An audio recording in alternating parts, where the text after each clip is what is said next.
Welcome to 3 minutes. ஐயனார்துணை இன்றைக்கி எபிசோட என்ன நடந்துச்சுன்னு பார்க்கலாம் வாங்க. மறக்காமல் ஒரு சப்ஸ்கிரைப் பண்ணிவிட்டு பாருங்கள். பார்த்தீங்கன்னா நிலாவும் சோழனும் பேசிகிட்டு இருக்காங்க. இந்த மாதிரி நீ வீட்டில் தான் இருக்கியா அப்படின்னு சொல்லிட்டு. ஆமாம், நான் தான் சொன்னேனே வீட்டில் தான் இருப்பேன்னு சொல்லிட்டு. அதனால தானே வந்தீங்க அப்படின்னு சொல்லிட்டு. இல்லை எனக்கு ஒரு வேலை இருந்துச்சு, அதனால தான் நான் வீட்டுக்கு வந்தேன் அப்படின்னு சொல்லிட்டு 2 பேரும் வந்து பேசிகிட்டு இருக்காங்க. முன்னெல்லாம் நீ என்னை பார்த்தாவே எரிஞ்சு விழுவேன், இப்போ தான் நம்ம 2 பேரும் ஹஸ்பண்ட் அண்ட் ஒய்ஃப் ஆகிட்டோம்ல, அதனால தான் உன்னை பார்க்கணும் போல இருந்துச்சு, அதனால தான் பார்க்க வந்தேன் அப்படின்னு சொல்லிட்டு சொல்கிறாங்க. பார்க்க மட்டும்தான் வருவீங்களா, வேறு எதுவும் பண்ண மாட்டிங்களா, உனக்கு என்ன வேணுமோ கேளு நான் பண்ணுறேன் அப்படின்னு சொல்கிறாங்க. என்னை ஹனிமூன் கூட்டிகிட்டு போங்க அப்படின்றாங்க. என்னது ஹனிமூனா, ஐயோ வாயில் இதெல்லாம் வருது, எனக்கு ரொம்ப சந்தோஷமாக இருக்குது, எங்கே போகணும்னு சொல்லு அப்படின்னு சொல்லிட்டு. எங்கேயாச்சும் கூட்டிகிட்டு போங்க அப்படின்றாங்க. சரி உனக்கு தெரியாமல் நான் ஒரு இடம் பிளான் பண்ணுறேன் சர்ப்ரைஸா அப்படின்னு சொல்லிட்டு 2 பேருமே பேசிகிட்டு இருக்காங்க. கரெக்டாக பழம் வந்து உள்ளே வந்துடுறாரு. ஐயோ பழம் பார்த்துட்டானா அப்படின்னு சொல்லிட்டு ஒரு டென்ஷன் ஆயிடுது. பழம் இன்னும் வெளியே விழுந்துடும். ஐயோ தப்பான நேரத்தில் வந்துட்டோமே அப்படின்னு சொல்லிட்டு சோழன் இப்போ பாருங்க அப்படின்னு சொல்லிட்டு பார்த்துட்டு இந்தடா போய் சிப்ஸ் வாங்கிடுவான் அப்படின்னு சொல்லிட்டு சொல்கிறாங்க. அவர் வந்துக்கிட்டு போனால் வெயில் அடிக்குது நாளாக போகலாம், நீ பாருங்க நீ இவ்வளோ நேரத்துக்கு என்ன வந்து சிப்ஸ் வாங்க அனுப்புகிறாங்க அப்படின்னு சொல்கிறாங்க. இல்லை நீ எங்கேயும் போகாத வீட்டுக்குள்ளே வா அப்படின்னு சொல்லிட்டு 3 பேரும் உட்காந்து ஐஸ்கிரீம் சாப்பிட்றாங்க. ஐஸ்கிரீம் சாப்பிடும்போது கொடுங்க அந்த கவரெல்லாம் நான் போய் டஸ்ட்பினில் போட்டுட்டு வரேன் அப்படின்னு சொல்லிட்டு பழம் வந்து போயிடுவார்.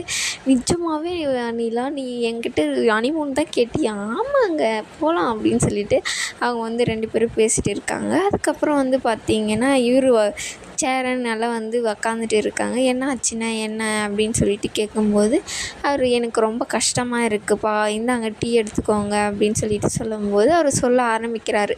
கார்த்திகாவெல்லாம் பார்த்தாரு இல்லையா, அதெல்லாம் வந்து சொல்ல ஆரம்பிக்கிறாரு. இந்த மாதிரி நான் அவளை பார்த்தேன்ப்பா, எனக்கு ரொம்ப மனசு கஷ்டமாக இருக்குது, நான் அவங்க மாமியார் மாமனார் எல்லாம் ரொம்ப கொடுமைப்படுத்துகிறாங்களாம் அப்படின்ட்டு. இல்லையே நான் இப்போ கேட்கும்போது அவங்க நல்லா தான் பார்த்துக்கிறாங்கன்னு சொன்னாங்க இல்லையா, அது ஸ்டார்டிங்கில்ப்பா, இப்போல்லாம் ரொம்ப டார்ச்சர் பண்ணுறாங்களாம், அவங்க வீட்டுக்காரும் ஒழுங்காக பேச மாட்டேன்றாராம், ஒரே அடியாக நான் வீட்டுக்கு வந்துட்டேன் அப்படின்னு சொல்லிட்டு அந்த புள்ள சொல்லுது. முன்னே ஒரு நாள் அந்த பொண்ணு ஒரு உற்சாகமே இல்லாத இருந்துச்சுப்பா, அப்போவே நான் கேட்டேன், அது எதுவும் சொல்லலை, ஆனால் இப்போது எப்போ நம்ம வீட்டுக்கு வந்தாலும் ஓடி வந்து ஃபஸ்ட்டு நம்ம வீட்டுக்கு தானே வரும், ஆனால் இந்த டைம் அது வரவே இல்லை, அதெல்லாம் நினச்சி பார்த்தா எனக்கு ரொம்ப கஷ்டமாக இருக்குது, சரி விடுங்க அப்படின்றாங்க. இல்லைப்பா நானும் பேசி பார்க்குறேன் அப்படின்னு சொல்லிட்டு சொன்னேன். இல்லை அதெல்லாம் தப்பாயிரும், நான் ஏன்னா அவங்க அப்பா அம்மா ஏதாச்சும் ரிலேட்டிவ் தானே நம்போ அப்படின்னு சொல்லிட்டு சொல்கிறாரு. எனக்கு ரொம்ப மனசு கஷ்டமாக இருக்கணுன்னே பல்லவம் இருந்துக்கிட்டு சொல்லுவாங்க. அவங்க எக்ஸு தானே விடுனேன் அப்படின்னு சொல்லிட்டு என்னடா எக்ஸ் ஒய், அது நம்ம சொந்தக்கார புள்ள, நம்ம அத்தை பொண்ணு, சின்ன வயசுலேருந்து நீங்கள் எல்லாருமே ஒன்றா தானே வளர்ந்தீங்க, இப்படியெல்லாம் பேசக்கூடாது அப்படின்னு சொல்லிட்டு அவங்க 2 பேருமே சத்தம் போடுவாங்க. நிலாவும் சேரணும் அப்படியெல்லாம் பேசாத அப்படின்னு சொல்லிட்டு. நிலா இருந்துட்டு சொல்லுவாங்க, இதை பற்றி சந்தா கிட்டே எதுவும் பேசிக்காதீங்க அப்படின்னு. ஏன்ப்பா அப்படி சொல்கிறேன்னா, ஐயோ அதெல்லாம் வேணாண்ணே, அவங்க ஏதாச்சும் தப்பாக நினச்சிப்பாங்க அப்படின்னு சொல்லிட்டு சொல்லும் போது கரெக்டாக சந்தா வந்து ஃபோன் பண்ணுவாங்க. நான் அப்புறமா பேசிக்கிறேன்ப்பா அப்படின்னு சொல்லிட்டு ஃபோனை எடுத்துகிட்டு போயிடுவாங்க. சரி நல்ல பொண்ணுக்கு இந்த மாதிரி ஆயிடுச்சின்னு நிலாவும் கஷ்டப்படுவாங்க. அதுக்கப்புறம் பார்த்திங்கன்னா சந்தா வந்து ஃபோன் பண்ணும் மறுபடியும். சேரன் வந்து சொல்லு நல்லா இருக்கியா, என்ன சாப்பிட்ட, என்ன பண்ணுறீங்க, அப்போ பார்த்தாலுமே சப்பாத்தியா அப்படின்னு சொல்லிட்டு சொல்லும்போது ஏன் ஒரு மாதிரியாக இருக்கீங்க என்ன ஆச்சுன்னு கேட்கும்போது கார்த்திகாவை பற்றி எல்லாமே சொல்லிடுறாரு. சந்தாவுக்கு ஒரு மாதிரியாக இருக்கும், என்ன இவங்க இன்னொரு பொண்ணை பற்றி என்கிட்ட பேசுகிறாங்களே அப்படின்னு சொல்லிட்டு. சரிப்பா எனக்கு ரொம்ப மனசு கஷ்டமாக இருக்குது, நான் ஃபோனை வைக்கிறேன் அப்படின்னு சொல்லிட்டு வச்சிருவார். வச்ச பின்னாடி சந்தா வந்து யோசிக்கும், கார்த்திகை ஒரு டைம் அதுக்கிட்ட பேசின மாதிரி, இந்தியா நீங்கள் யார் அப்படின்னால கேட்குறதெல்லாம் அவங்களுக்கு ஞாபகம் வரும். அவங்களும் ஒரு குழப்பத்திலே வந்து போயிடுவாங்க. அதுக்கப்புறம் ஃபேமிலியாக எல்லோரும் உட்காந்து சாப்பிட்டு பின்னாடி எல்லோரும் எடுத்து வைக்கிறாங்க. எடுத்து வைக்கும்போது பார்த்திங்கன்னா பாண்டி வந்து சொல்கிறாரு, கடை நாளைக்கு ஓப்பன் பண்ணுறது இல்லையா, இந்த மாதிரி கடை ஓப்பன் பண்ண போகிறோம் எல்லோரும் வந்துடுங்க அப்படின்னு சொல்லிட்டு. கடை ஓப்பன் பண்ணுறீங்களா, என்னால் தான்டா அப்படின்னு சொல்லிட்டு சோழன் வந்து சொல்லுவார்.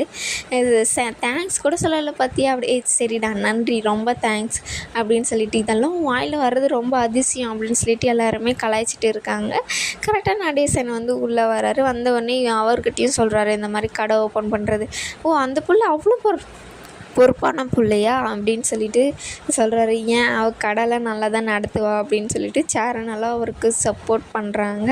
சரி, நான் எனக்கு கொஞ்சம் கடை ஓப்பன் பண்ணுறது இருக்கு இல்லையா, நாளைக்கே கொஞ்சம் வேலை இருக்குது, நான் போகிறேன் அப்படின்னு சொல்லும்போது சோழன் இருந்துட்டு நானும் வரேன்னுவாங்க. இல்லை வேணாம், அது சின்னது தானே, சின்ன பொருள் தான் வாங்கணும் அப்படின்னா, ஓ நாங்கள் யாரும் வரக்கூடாது, நீ மட்டும் வானதி கூட தனியாக இருக்கணும் அப்படி தானே அப்படின்னா, இல்லைடா அப்படின்னோடனே, அப்போ வானதி கூட தனியாக இருக்க உனக்கு விரும்பலையா அப்படின்னு சொல்லிட்டு கேட்குறாங்க. ஐயோ நான் கிளம்புறேன் அப்படின்னு சொல்லிட்டு பாண்டி வந்து கிளம்பிடுவாங்க. இதோட இந்த எபிசோடும் முடியுது. மறக்காமல் ஒரு லைக் பண்ணிக்கோங்க.